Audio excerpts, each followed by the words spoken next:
Gentlemen, and the rest of you, it is Thursday, July 19th, 2018, and this is Battleground.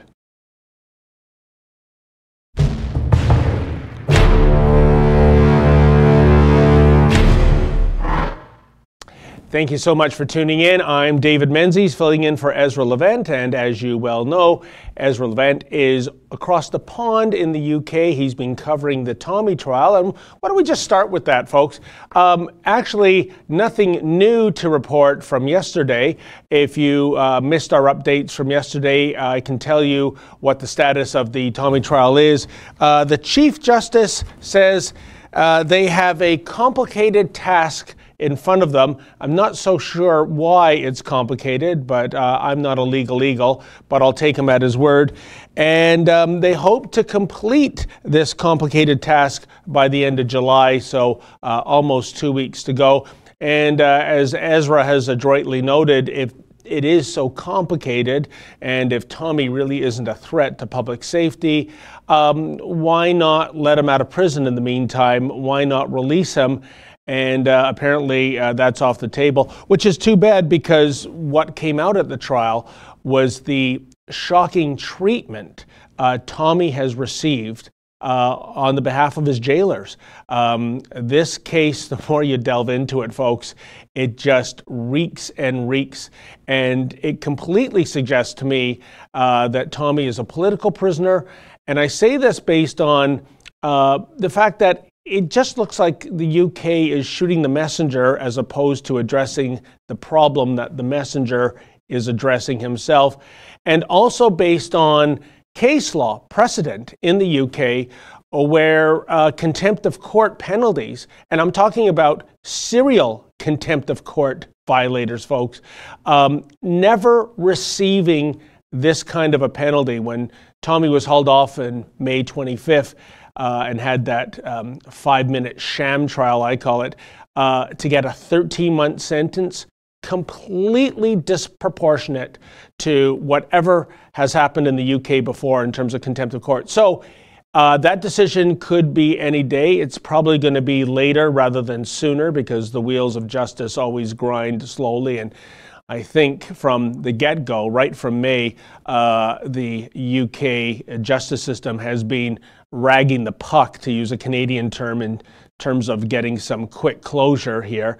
And let's all hope that Tommy does get out. But in the meantime, in case you missed it, our team went out on Saturday, July the 14th, for the Free Tommy Rally, and my team of Mr. Producers have put together a little highlight reel. Some of this has been posted on our website, but in case you missed it, I think it's refreshing to see the kind of wonderful support Tommy is getting in the UK. So let's roll some of that footage of that Tommy Rally that occurred last Saturday. Oh, Tommy, Tommy Robinson.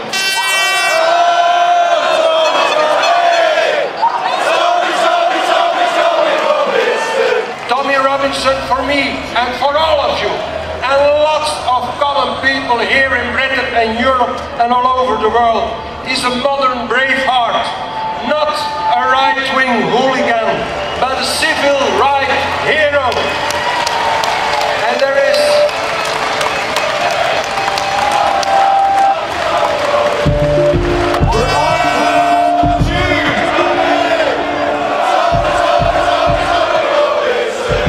here to support Tommy Robinson because globally we are losing freedom of speech, and what's happening to him, if it weren't for him, no one would know what's going on with these Muslim grooming gangs. I'm here for all the girls that have been raped by the Pakistani Muslim men, and I'm here to thank Tommy Robinson because he actually made me aware of this, because the British media do not want us to know the truth what's going on in this country. Tommy, Tommy! Tommy Robinson! And again!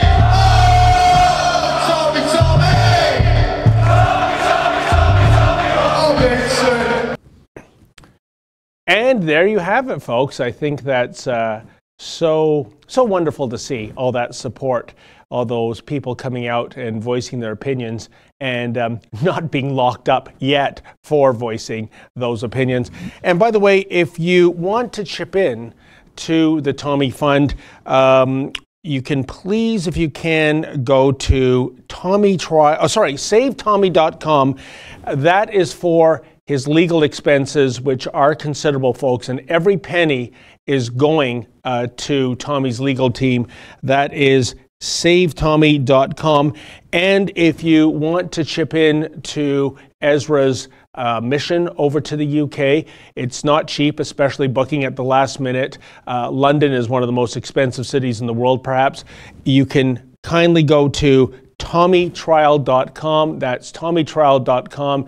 Even if it's $1 or $2 or $5, we are very appreciative of all your donations. And as we've mentioned, none of the money from SaveTommy.com, which is exclusively for his legal fees, are going to fund Ezra's mission in covering the trial over in London. And of course, this costs you no money. You can tweet #FreeTommy, and you can also download the free Tommy ringtone at TommyRingtone.com. So there you go. Say your support, say it loud, say it proud to everyone out there. Okay, so like I said, in the days ahead, hopefully sooner rather than later, although I think it will be later rather than sooner, we'll give you the latest updates on Tommy. Now, once again, folks, my blood got boiling this morning just hearing the press coverage and the NDP fanatics in the province of Ontario describing the public safety minister, Tibolo, as a racist. Michael Tibolo, I'll give you the background on this story, folks. He went on a ride-along with the Toronto Police Service to the Jane Finch area. Now, for those unfamiliar with Toronto, Jane Finch, for as long as I've been alive, has been one of those neighborhoods that you really don't want to go to. It is economically on the lower end of the scale. It has a disproportionate amount of crime. I guess by me saying that makes me a racist too, I suppose, according to the social justice warriors out there.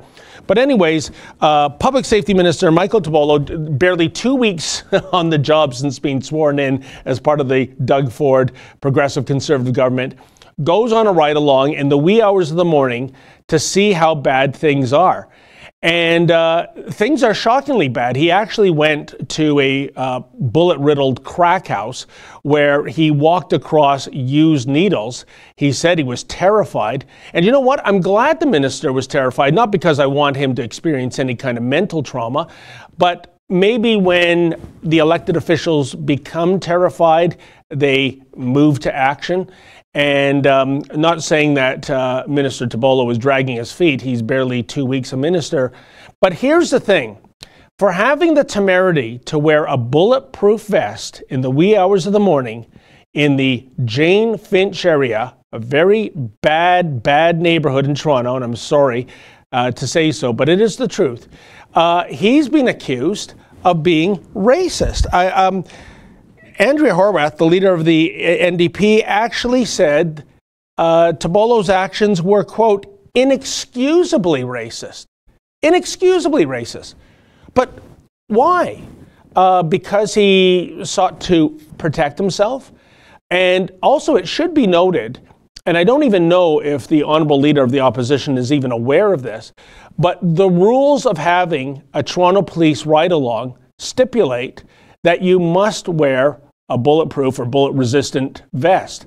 And that means for every neighborhood, folks. If you're going to Rosedale, Forest Hill, Moore Park, Lawrence Park, those are the nicer, posh neighborhoods of Toronto where you're very unlikely to find a crack house. You still have to wear it. It's the rule, and the minister was only following the rule. And imagine if the minister said, oh, well, you know what, for virtue signaling, I'm not going to follow the rules. I'm not going to wear a bulletproof vest. Then, of course, he would be condemned for that, wouldn't he? It'd be, oh, the public safety minister, look at him above the rules and regulations of the Toronto Police Service. Give me a break.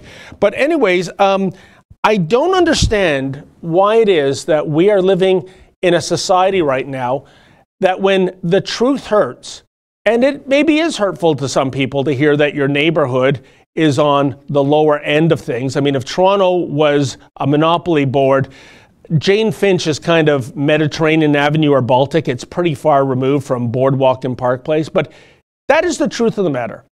And I don't say this with any glee. This neighborhood needs help. And this is a minister going out on a fact-finding mission to think of ways in which he can help this neighborhood and help the people who live in this neighborhood, most of whom, or actually all of whom I would say, go about their business without a police escort and without wearing a bulletproof vest. And unfortunately, some of them pay the consequences for this when it comes to dealing with the gangbangers that infest this neighborhood. But we are now living in a society, folks, where if you say something truthful, but that truth is hurtful, it is therefore racist. I mean, this would be my question to Andrea Horwath. What was racist about him wearing a flak jacket? He didn't even mention race, not once in any of his statements. So I would say that maybe the racism here is on the behalf of Horwath for assuming this is some kind of, anti-black statement. And I really don't know. I don't understand, again, what the racism angle here is when it comes to wearing a flak jacket. And this is sort of this is a triple play in the last 10 days, isn't it, ladies and gentlemen? Because we also saw Toronto Mayor John Tory, we've discussed this on earlier shows, being condemned by the progressives, especially Desmond Cole, who is all about white privilege and white supremacy and systemic racism. That's the drum he continues to beat. Describing a couple of gangbangers who fired live rounds of ammunition in a playground where two little girls were playing, could have killed them. And he justifiably called those gunmen sewer rats. And suddenly, people on the left, like Desmond Cole, are saying, oh no, you can't call them sewer rats. That's, how dare you conflate the black community with sewer rats? Well, first of all, the joke's on Desmond Cole, because at the time of Mayor Tory making that remark, he didn't even know the race of the gunman. So you see, there's always this assumption that everything on the progressive left is about race.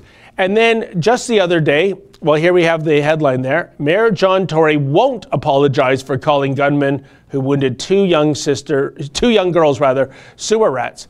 And by the way, I'm not the biggest John Tory fan, but I can tell you this, folks. Thankfully, he has a spine on this one. It seems to be the de rigueur policy strategy of those in office or those in the media or in the public limelight to always apologize, even though the allegation doesn't bear any merit to the reality of the situation. So good for John Tory calling a couple of sewer rats, and good for the mayor not apologizing. Now, I wish I could say there was a similar amount of spine in the back of our Conservative Party of Canada leader, Andrew Scheer, because a couple of days ago a tweet went up where it was making mention of our porous border security. And basically what the tweet showed, ladies and gentlemen, was a migrant, pretty well dressed, with a new suitcase, waltzing into Canada, and he was stepping over some old tweet by Justin Trudeau, basically saying, Canada welcomes you, you being, I guess, everybody in the world. Well, guess what? For having the temerity to depict that person, the actor they used as the migrant walking over into Canada as a black man, well, the house of racism again came from the Liberal Party and their useful idiots in the media. But look at where some of these, can I call them illegal immigrants? Because I know Justin Trudeau likes irregular, kind of like, when you get a sock for 60% off at McGregor's, you get the discount because it's irregular, because there's something wrong with the fabric. So can't use illegal, even though they are illegal. So we call them irregular. So we'll use the people kind-esque language of Justin Trudeau. Look at where some of these, or a lot of these, alleged refugees and migrants and asylum seekers are coming from. Nigeria, Haiti, Somalia. pretty predominantly black countries, I'm sorry to say. And again, if we are having black refugees or black refugee claimants or black migrant claimants and asylum seekers coming into Canada, and that's a fact, again, stating a fact in 2018 because a fact might be harmful or it goes against the politically correct reality of the social justice warrior set and the progressive set, that is therefore automatically racist? And I say no. And it's a shame that Andrew Scheer decided to take that down. I don't understand why. And what I would have done if I were Andrew Scheer, the Conservative Party leader, is develop a spine and defend the merits of that tweet. And there was nothing racist about it, and actually turn the question around and say to the people charging him with racism, what's racist about it? Or are we in a society now, folks, where in advertising, in movies, anything in which you have to depict a bad guy, the default bad guy has to be white, because if it's a person of color, therefore that is a racist statement. I think that's where we're headed, and as I've said before, if everything is racist, then nothing is racist. So let me go to the computer here, which seems to be behaving right now. And we'll see what we have going. And I'd like you to weigh in on this, because that's 3 in a row where elected leaders are called racist when there is no racism whatsoever. Now here's a good one, going back to the Tommy Robinson trial from VZIX. Not so complicated when they arrested Tommy and sentenced him at lightning speed. Yeah, it's funny that, isn't it? The lawmakers and the enforcers of the law sure knew the law when they arrested Tommy on May 25th, and within minutes, I mean, when have you ever seen the wheels of justice go at that kind of Formula One speed? Within minutes, tried and convicted him and gave him a sentence so over the line in terms of precedent that everyone's shaking their heads, or at least most people are shaking their heads. So good point there. Czech Nationalist says, Rebel, is Tommy still in one piece? I think he is, but I can tell you this, spending any amount of time in solitary confinement, that is not fun. That is mentally debilitating, and I hope there's no kind of side effects from Tommy from that. And let's see. Okay. So Observer Dude said, he said, if I'm being racist, I'm out of the bar. I explained I wasn't being racist, and he just walked away. I think I walked into a conversation halfway through, but I think you're making my point that if you're saying, I think this was a story, I think I remember this from 2 days ago, where you were saying something maybe pro-Trump, and therefore that makes you a racist too. Hey, why not? Like I said, anything that the left disagrees with is apparently an act of racism. And a redhead rants, that's disappointing that Scheer backed down. It's very disappointing. I think I'm preaching to the choir here when I say that we really need regime change in this country, and the election is a year and a few months away. And my goodness gracious, when is Mr. Scheer going to pick up his game, if that is indeed possible? I mean, he can't keep backing down. And I'm sorry, he comes across right now as the invisible man. Like, what is his presence right now? And think of all the liberal gaffes. And where is Scheer on these files? I think if he thinks he can just go on cruise control and avoid saying anything contentious or controversial, he'll just be elected as the next prime minister. I think that's a really sad and sorry strategy, especially since what I take from out there is that so much of the electorate is not engaged, and that more than anything suggests that Scheer needs to, get on his game and pick it up a little. And for goodness sakes, stop apologizing when there's nothing to apologize for. Okay, then. Let's see, we have Czech nationalist says, send fascists on immigrants, they hate them. Well, I don't know if you're condoning violence there, but I would have to disagree. Tony Nagy writes, it's so hot, the snowflakes are melting. If only they just see, I think the heat triggers the snowflakes too. Oh, John, I love these. I don't understand these comments. We get them from time to time. But if you like free speech, you got to take the bad stuff with the good stuff. John H23Z says, you're a bunch of, I don't know what that, it looks like Hebrew, Polish communists, you are fake Jews. Well, actually, that's interesting, a little take on fake news. I don't know, I can't remember anyone at the Rebel who wasn't Jewish claiming to be Jewish, so if you can educate me on why any of us here would be fake Jews, I would love to hear that.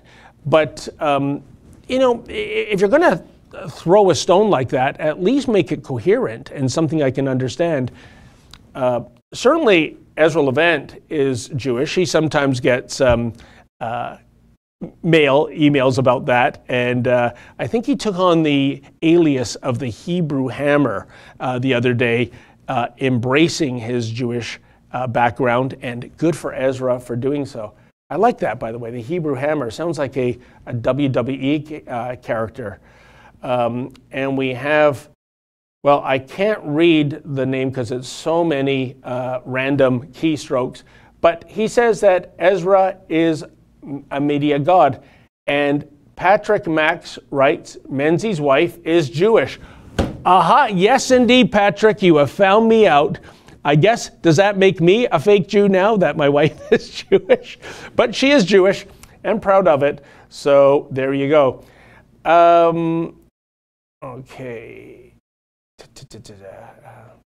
From Shelley K, I don't think Scheer realizes that the majority of the people who voted for him expected him to stand up against the other parties instead of bowing down to them and the media. And yeah, well, you know what? I don't know what Scheer thinks either. But, you know, I think I just try to imagine how things might have been a little different if Maxime Bernier were the leader. And don't forget, we were talking about a leadership contest. I believe it went to the 13th ballot. And I believe the margin was less than 1% for Andrew Scheer to become a leader. It's all hypothetical now, but I wonder if things would have been different with Max in charge.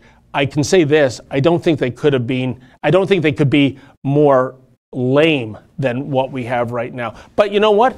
Mr. Scheer, prove me wrong. I would love for you to prove me wrong, because I don't think I can take another term of these Trudeau Liberals running the roost in Ottawa. And let's see, we have, okay then, Mr. Wolf, Hebrew Hammer, great movie. Is there a movie called The Hebrew Hammer? If so, I think I'd like to look into that. Okay, and Robert Wilson, oh, this bodes badly for me. When is Ezra Block Capitals back? Well, definitely by Monday. I have to apologize for some, well, we were accused of being fake Jews. I have to apologize for the fake news I uttered yesterday. I said today would be my last day filling in for Ezra, who I agree is much better at doing this than I am. But you have me tomorrow too. So hopefully things will continue to run smoothly. So let's change gears here, ladies and gentlemen. And oh, I hear from Mr. Producer number 2 that we have a super chat. And I'm going to scroll over to it. And it's J Moni C 18 for $5. Thank you, Jay, so much for your donation.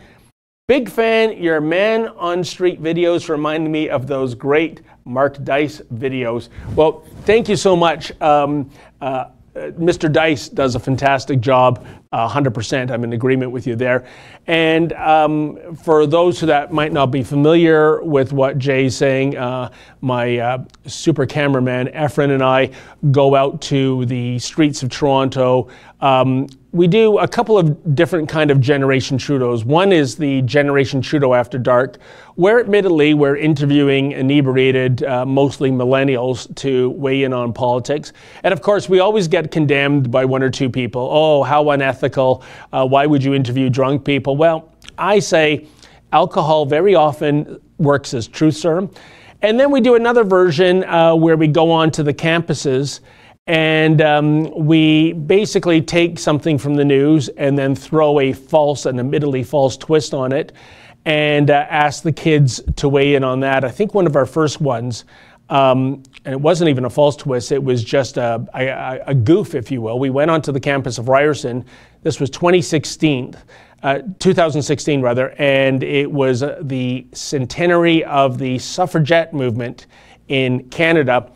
And we asked predominantly female students on campus if they would sign a petition against female suffrage. And I don't think anyone said no. Like ants to an open jam jar at a picnic, they all signed it, not realizing that suffrage had nothing to do with violence against women, which I presume is what they were upset about, but all about giving women the right to vote. And these were sober university students.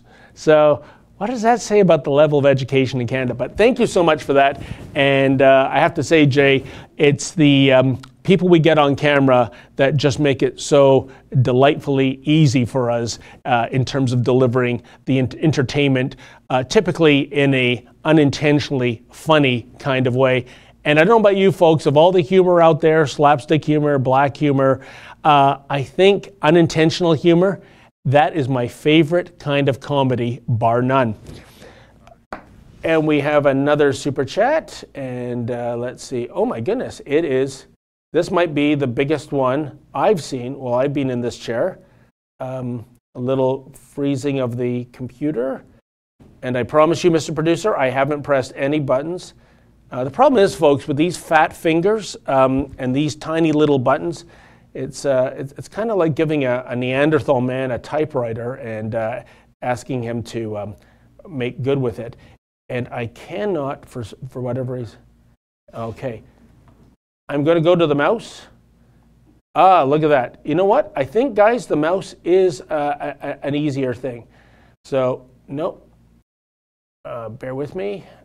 I'm looking for that super chat. I saw it, and here it is. Ali Clark. $50. Keep up the great work. Well, thank you so much, Ali. And by the way, thank you even more than the compliment. Thank you for that very generous donation. $50 is fantastic. All that money helps us keep the lights on and pay the expenses here. And when you're living in Ontario, believe me, we need every penny. Even though we don't make pennies anymore, we need every nickel, I should say. So thank you for that. And I'm pleased that you donated that amount of money. And from Donald McLean, we have Sheer doesn't have the stones. Well, Donald, you know, he's got a year and a bit to rediscover his stones. I hope he has stones. He's going to need stones. He's got to go in front of the Canadian people and say, you've had Brand X for 4 years. It ain't working. And here's why you should vote for me. And it shouldn't be just because Brand X, the Liberal Party, is so bad. It should be because of what you're bringing to the table. And I would be as public as possible in terms of getting your brand out there, what you stand for, what your ideas are, instead of turning into Claude Rains, the Invisible Man, and capitulating, folding like a cheap lawn chair every time somebody calls you out on some kind of controversy or bogus charge of racism, as was the case with that tweet the other day. Speaking of federal politics, well, you know, things are not going well with the new government of Ontario in their dealings with the federal Liberals. You had, of course, Minister Hussein implying that Lisa MacLeod was un-Canadian. She had the temerity to question the Liberals about the porous border security that we continue to endure in this country. And I guess that goes back to the theme from the last subject, doesn't it, folks? That when you speak a hard truth, it's racist, or in this case, un-Canadian. But yesterday we had Climate Barbie in town to meet with Rod Phillips. And basically, the relationship between the federal government in Ottawa and the provincial government in Ontario is going from bad to worse, because she was basically saying that, that's McKenna, that is, that the government is sticking to its plan of having a carbon tax, even though Doug Ford wants nothing to do with a carbon tax. And by the way, Ms. McKenna, if you paid attention to about 4 months of campaigning, Doug Ford at every single campaign stop said the carbon tax will not be part of Ontario. So I hope it didn't knock you off your chair when this resistance was offered to you by Minister Phillips. But this is what I love. McKenna said her government will stick to its plan, which she said is both protecting the environment and creating jobs. Now, let's dissect that sentence, because I've never seen such utter BS uttered in about 25 words. If one of my Mr. Producers can put up a chart about climate CO2 emissions for 2017, this is fascinating. As you can see, here are the top 10 countries with decreases and increases in CO2 emissions. And leading the pack in a good way in terms of decreases was the USA. But look at, so if we go from reduction, and as you can see, US is number 1, Ukraine number 2.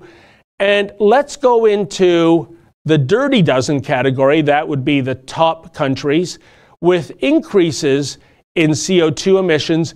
And will you look at that? Knock me down with a feather. There is Canada. So if we're one of the top 10 nations that experienced an increase in carbon emissions, in CO2, what is, Ms. McKenna saying that this is one of their goals that they're continuing to do? And then creating jobs? Yeah, I see a whole lot of well-paid, full-time, high-skilled pipeline jobs being created in Canada right now. Don't you, folks? I mean, with all the stillborn pipeline projects, this is a disgrace. But it kind of seems to me that we have, I've always said this, Justin Trudeau is like a boy doing a man's job in Ottawa. And the rest of his Liberals are, really kids that are ruling the federal roost in Ottawa too. And meanwhile, in Ontario, we have the adults taking over after 15 years of McGuinty-Wynne mismanagement. That's why there's a summer session, by the way, folks, which is essentially unheard of, because there is so much work to be done. There is so much damage control to be taken care of. And basically, Minister Phillips is saying, no, this is a manufacturing province, and a carbon tax is going to hurt families. It's going to hurt industry. It's going to hurt small business. And we're not signing on to this. And even if this means that we have to go the court route, so be it. We're going to do that. I don't think it's going to get there, folks. But Saskatchewan is on board as well in terms of challenging the federal government in a court of law. And hopefully the feds will back down on this, because as proven in the proof of the pudding here, their agenda in terms of creating jobs and becoming environmental champions is a complete falsehood. 2 more super chats have come in, I believe, and let me go on a Easter egg hunt for those. And so please, by the way, in the meantime, feel free to weigh in if you would like to say what you'd like to say about the carbon tax. And here is one of the super chats from Jane Austin. It's £5, which I appreciate very much. And Trump Scotland shrimp and paraglider SS agent died of a stroke. He had permission, but SS team not told. He said, "We've hit Trump where it hurts." Well, you know what? That's kind of a shocking story. I don't know that story, but I'll look into it. Certainly, I have a real hard time getting my head around anyone who takes the joy of seeing somebody in pain or seeing somebody dying. And certainly we saw that in Toronto with, I was mentioning Premier Doug Ford, when his brother Rob Ford was the mayor of Toronto. There was such glee in Rob Ford's personal problems with addiction issues, his personal problems with his weight. I mean, who can ever forget the Toronto Star putting that so-called gotcha photo on the front page of Rob Ford leaving a Kentucky Fried Chicken with some KFC product. You know, that was the, aha, look at that. He's eating fried chicken. Oh, it's like he came out of a bordello or something. Shame on them, and shame on anyone that revels in the death of somebody just for politically disagreeing with them. Okay then, and let's see. Oh, I'm having a little technical glitch issue as usual. You know, this never happens to Ezra, and that's why Ezra is the king here. And if one of my Mr. Producers can come back in, and I'm now going to use the mouse from now on because, like I said, these fat fingers are just not doing it for me, and I apologize for the delay, folks. Another thing I'd like to talk to you about is the whole raging controversy on transgenderism, especially as it pertains to the Scarlett Johansson movie. Well, it won't be a Scarlett Johansson movie. She's actually being bullied out of appearing in the film called Rub and Tug. But before I get into that, I'd like to run a clip right now from The Hollywood Reporter. It's all about the Glee. Movie. She's actually being bullied out of film called I'm sorry, we're looking for that clip right now. It's all about the Glee the Johansson haters have in the fact that she's finally stepped down from the project. So if we can run that, that'd be great.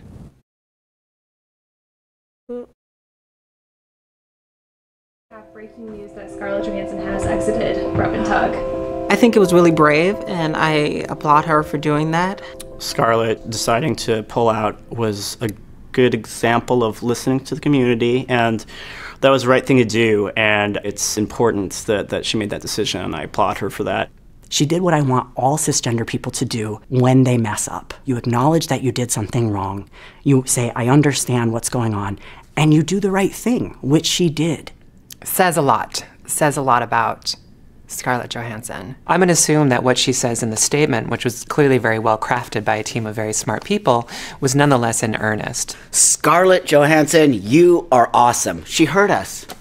It's going to make me cry because she heard us. That actually makes me a little emotional because it's not an easy industry for trans women. It's not an easy industry for trans men. Wow. Yeah, so those, okay, here's the controversy, folks. Scarlett Johansson, she was going to play a trans character, a trans man, in the film called Rub and Tug. And she originally defended this criticism that she has no right playing a trans person if she's not trans herself. And she pointed to other actors such as Jared Leto, who played a trans person in the Dallas Buyers Club, and to critical acclaim, as well as some other actors out there also playing trans characters to critical acclaim. So at first she stuck to her guns, but they wore her down, they pressured her, they called her transphobic, they called her a bigot, and finally she said, all right, I'm waving the white flag of surrender. I'm stepping down from the project because obviously there are people hurt by this choice. And you know what, folks? Here's the deal. I'm going to agree to this new terms of engagement that, as you saw, those various people, those supporters of this new world order in terms of transgenderism were advocating, that if the script calls for a trans character, then a trans actor must play that trans character. That's 100% new rule. Put it in the contract. It's ironclad. But you know what? There's an asterisk to that, and it's this. If the script calls for a 100% naturally born female actress, a female character, she has to be played by a 100% female actress. And vice versa, if the script calls for a 100% real male character, then a 100% real male actor must play that character. Okay? So are you happy now, trans? Because I don't know, maybe a movie with a trans character comes along maybe once every 4 or 5 or 6 years. And by the way, in the Department of Careful What You Wish For, it might look like neither a normal or a trans actor is going to get this role that Scarlett Johansson is backing away from, because now, without the star power of Scarlett Johansson, the film is in jeopardy. It might not go ahead. So all those jobs that were tied to the film and had, I believe, a $30 million budget, gone if they decide that they cannot go ahead with this. But of course, we're even living in a society, folks, where, again, it comes down to the speaking of harsh truth and harsh reality gets you branded as a bigot or a phobe or practicing some ism out there. And I can tell you, look no further than what happened to Winnipeg DJ Dave Wheeler just yesterday. He was fired from the Rogers Winnipeg station. Now, he's a morning man. It's a hard rock station out there. And they were talking about the Scarlett Johansson controversy, how she was forced to step down. And he said, here's the comment that got him in trouble. First, it was a suspension, and then within hours, it was a firing. Wheeler compared transgender people to actors who pretend to be different things. And you know what? I actually think that's clever and funny and truthful. Because at the end of the day, I know this is terribly politically incorrect of me, but what is a transgender woman or a transgender man than a man or a woman who has surgically sliced and diced their genitalia and taken hormone shots and are pretending to be a gender that they are not? I'm sorry, that's what it is. And that's what how we used to call it out. Now, this is part of a phobia. And if you have criticism, there's no room for debate on this issue. And it's very perversely ironic, I think, folks, that you see in the trans community for years now, they're saying, oh, come on, have some tolerance, be more accepting. And yet, where is the tolerance and where is the acceptance on behalf of the trans community when it comes to a diversity of opinions? No, if someone says something wrong, then you are, it's not just a suspension that they want now, you must be fired and never hired again. And it also, I'll tell you, it shows you that when you look at mainstream media right now, how much of a boring echo chamber of political correctness it's become. Everyone is scared to death to say anything in which there will be an accusation on social media that you are demonstrating racism or bigotry or Islamophobia, all the other slurs out there, folks. You know what I'm talking about, because the social media mob will gather together with their pitchforks and torches and demand that you are fired, even for a simple slip of the tongue. And why has society gone that way? Why have we become a society in which a broadcaster has to be forever penalized and never hired and economically disciplined for offending one or two people?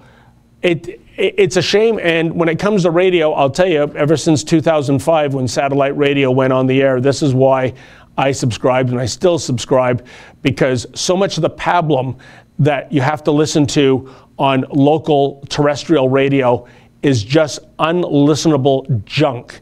It's just political correctness recited over and over. Nobody has an opinion where it's daring or, for that matter, even truthful. Yes, the truth is off limits right now when it comes to so much of the mainstream media. Now we have 3 super chats, and I even have a printout. Mr. Producer number 3 was so lovely to come in and print those off for me. I know I'm a bit of a dinosaur, folks. I love hard copy. And we have Observer Dude with 10 pounds. Thank you so much, Observer Dude, for your generosity. And here's what Observer Dude says. Imagine if someone walked into a Muslim area like Luton holding a Free Tommy sign. It would be like that scene in Die Hard 3 when John McClane was in the black neighborhood wearing that sign. Yes, that was, the terrorists made him display, shall we say, a very insensitive word on that sign, which you're not supposed to say in polite company, although you do hear in every second rap song. It begins with the letter N. You know what I'm talking about, folks. Yeah, Observer Dude, I'll tell you this. Here's what I imagine would happen. You would receive a beating, and by a beating, I mean a biker gang beating. And in the aftermath, when the authorities finally descend on the scene, guess what? You, that is the victim, who was holding a Free Tommy sign, I have little doubt that you would be charged with incitement. You know, if you hadn't walked into this neighborhood with that sign, which you knew was going to offend people, then you wouldn't have been beaten up, and we wouldn't have had to spend resources coming out here with the constabulary and the ambulance, and you are now going to be charged with incitement. That is how the UK rolls these days. It's very dangerous, and as I've said before, Canada seems on a trajectory with certain motions and stipulations that we have here in our great dominion, where we're moving more towards limiting free speech and free expression as well. But good point, Observer Dude. Gee, if anyone I was going to suggest someone should do this as an experiment, but I take that back. I don't want anyone to be harmed, and I know that would be a bruising for a cruising, no doubt. And Joel GJ sends in $5. Thank you so much for that, Joel. And Joel says, I'm an American, so excuse my ignorance. Who would you compare Doug and Rob to in the U.S.? Definitely not Bush family, in my opinion. Was Rob's health a huge issue in the media? Well, I guess, I mean, it's kind of funny, Joel, in a desperate attempt to tarnish Doug Ford when he was running for premier, the then incumbent premier, Kathleen Wynne, compared him to Donald Trump, actually. And it was kind of I took great mirth and amusement in that comparison, Joel, because to Doug Ford's base, that would be a compliment. That would be another reason to vote for Doug Ford.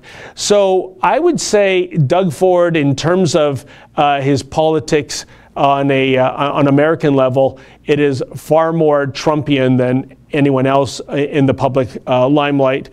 And Rob's health, well, Rob struggled with his weight, and he was trying to lose weight, and Rob struggled from substance abuse as well. And the thing is, we're told that people who suffer from substance abuse, they are victims. Usually they're victims, and they need help, and they need care, and they need compassion. And I agree with that. But instead, the media, I think, in the most disgraceful day ever, or several days ever in the history of Toronto, when they covered Mayor Rob Ford, they were camping out on his lawn. They were camping out on his mother's lawn. They were hounding and harassing this man, even though he was, at least in the first term, the first 2 years of his first term in office, he was getting things done.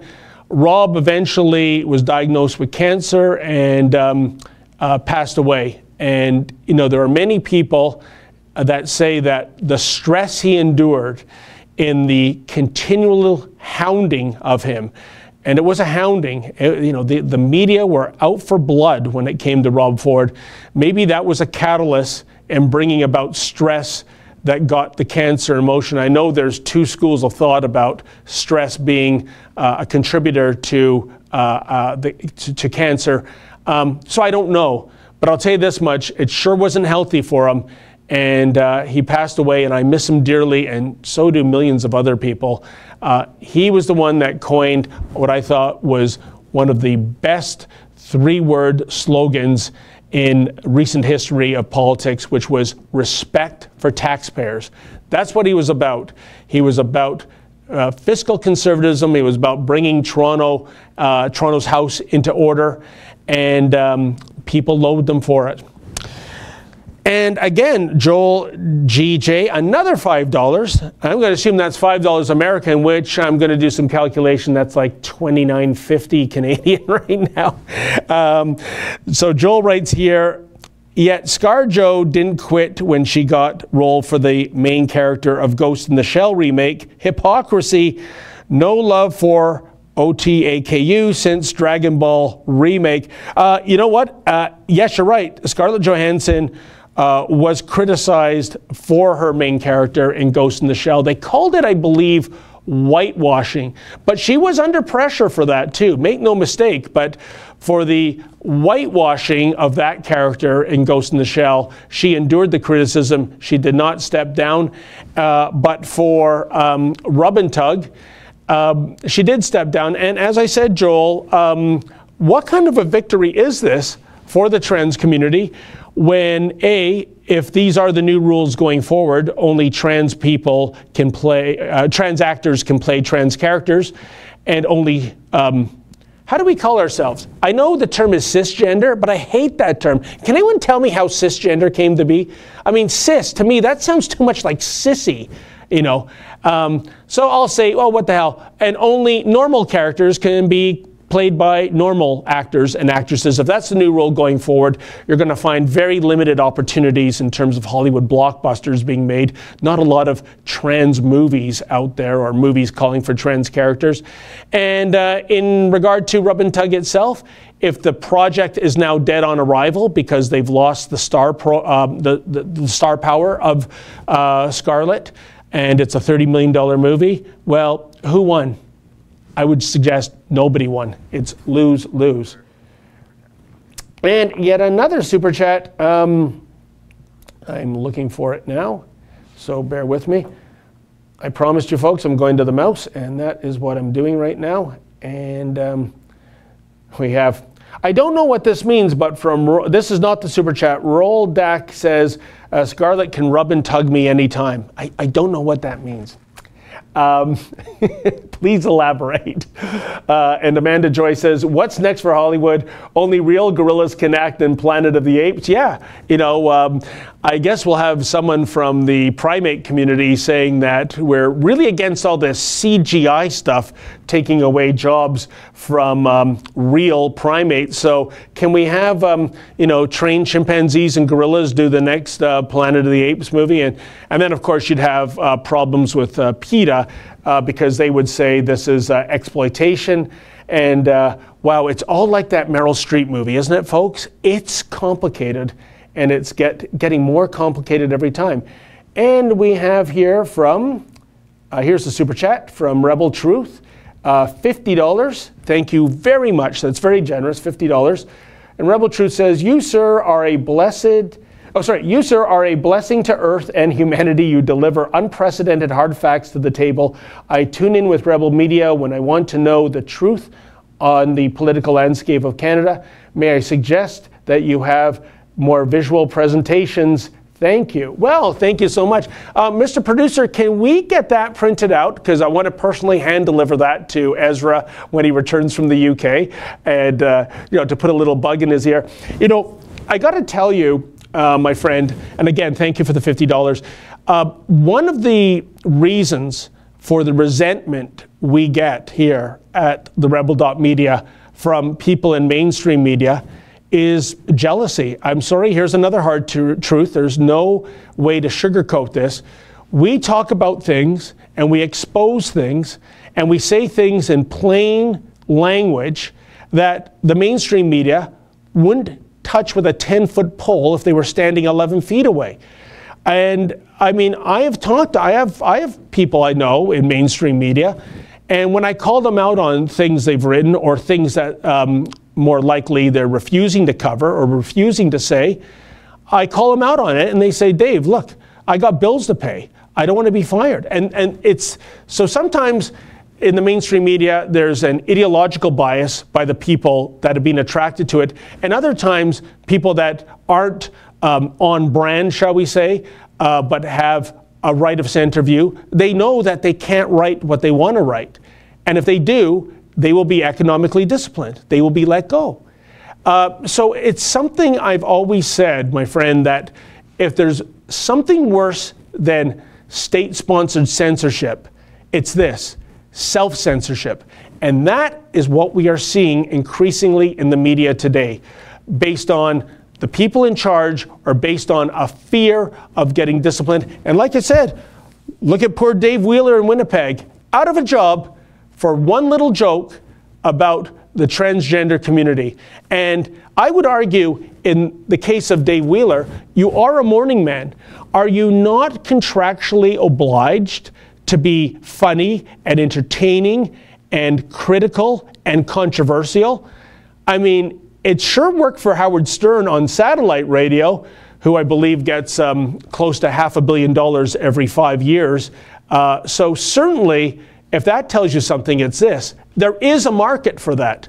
But we have spineless, gutless people who are the program directors and the editors and the publishers in this business today. And that's why you don't hear what you'd like to hear. They're just afraid of their own shadows when it comes to their own self-censorship. Okay, so let's carry on here, shall we? And we have from Lead Queen, you're right, Dave. I don't know what I'm right about, but I'll assume it's about everything, Your Highness, that I've said today. So thank you very much for that. Let's go on ahead. Kyle Vincent writes, Rob loved crack. Well, you know what? Let's be honest. He did have an addiction.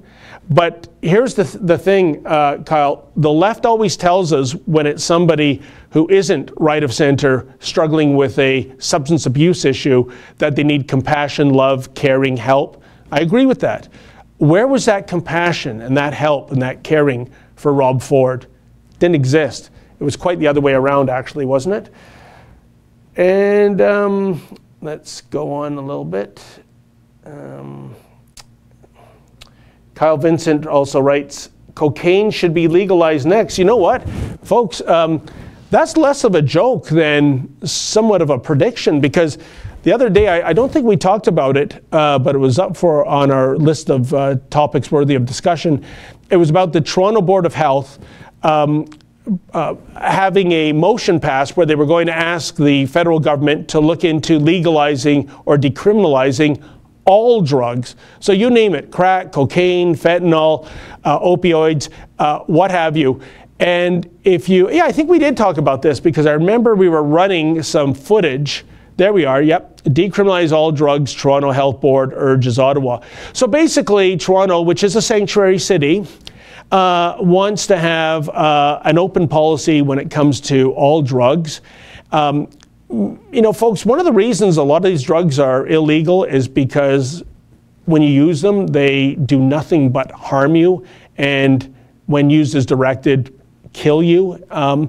But that is the situation, and if you want to see what that will lead to, please Google San Francisco and look at some of the videos that have been posted. San Francisco has turned into, and believe me, I think San Francisco is or was one of the most beautiful cities on the planet, but increasingly it's becoming very ugly. There are tent cities sprouting up everywhere, and with it you have trash, you have needles that have been disregarded. And by the way, the vast majority of those needles, where did they come from? Yeah, you guessed it, the city of San Francisco.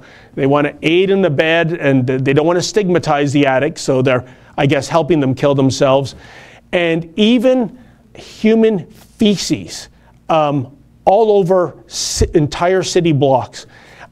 if that's the route you want to go down on, well, so much for the tourism business, I guess, and so much for living in Toronto the Good.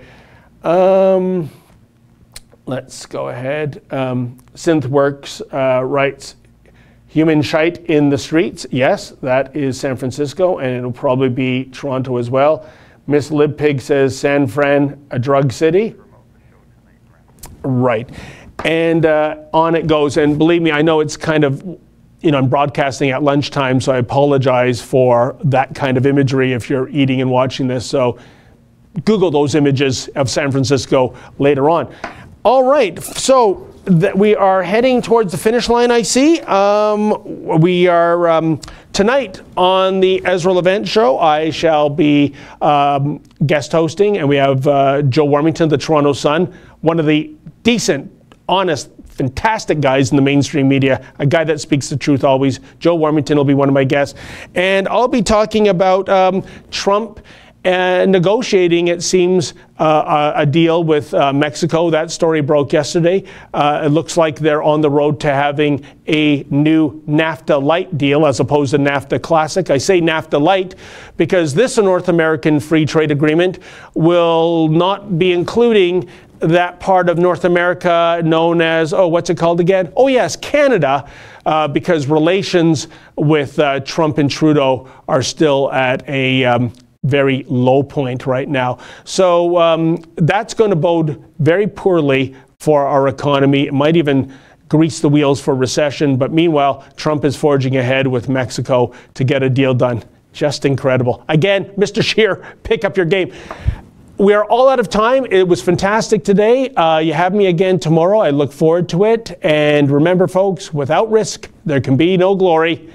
Have a good afternoon.